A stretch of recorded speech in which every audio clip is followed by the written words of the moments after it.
smart আৰক্ষীৰ দায়িত্বজ্ঞানহীন কাণ্ড পুনৰ আৰক্ষী থানাৰ পৰা পলায়ন কৰে চোৰে মালিগাঁও গোচালা আৰক্ষী চকীৰ পৰা পলাল ফণীন্দ্ৰ দাস মোবাইল চোৰৰ সন্দেহত ৰাইজে কৰায়ত্ব কৰিছিল যুৱকজনক স্থানীয় লোক আৰু যুৱকজনৰ পিতৃয়ে গতাই দিছিল আৰক্ষী কিন্তু পুৱাৰ ভাগত আৰক্ষী চকীৰ পৰা পলায়ন কৰে চোৰটোৱে চোৰ পলায়নক লৈ হাহাকাৰ গোচালা আৰক্ষী চকীত আৰু শেহতীয়াকৈ এটা আপডেট আহিছে যে এই পলায়ন কৰা চোৰটোক ইতিমধ্যে পুনৰ কৰায়ত্ব কৰিছে গোচালা আৰক্ষীয়ে গোটানগৰৰ সমীপৰ পৰা পুনৰ চোৰটোক আটক কৰিবলৈ সক্ষম হয় গোচালা আৰক্ষী মানে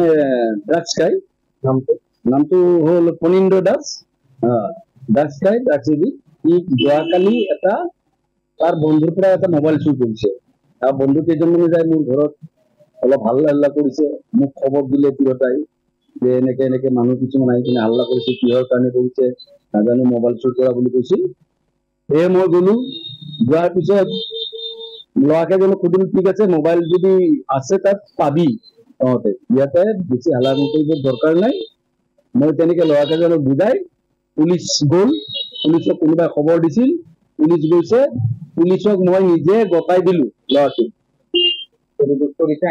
যদি সি সঁচাকে মোবাইল চুৰ কৰিছে আৰু মোবাইল পাইছো মোবাইল চুৰ কৰিছে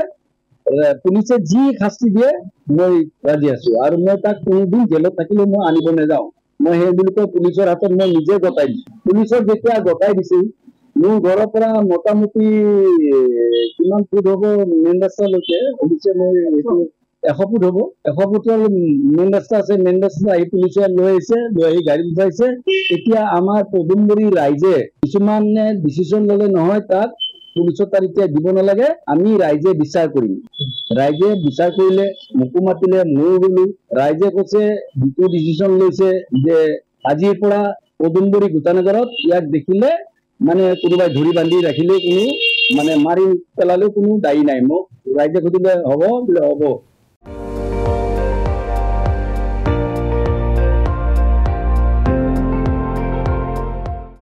আপুনি চাই আছে ND24 সৰ্বশ্ৰেষ্ঠ নহয় সৰ্বোত্তমৰ দৌৰ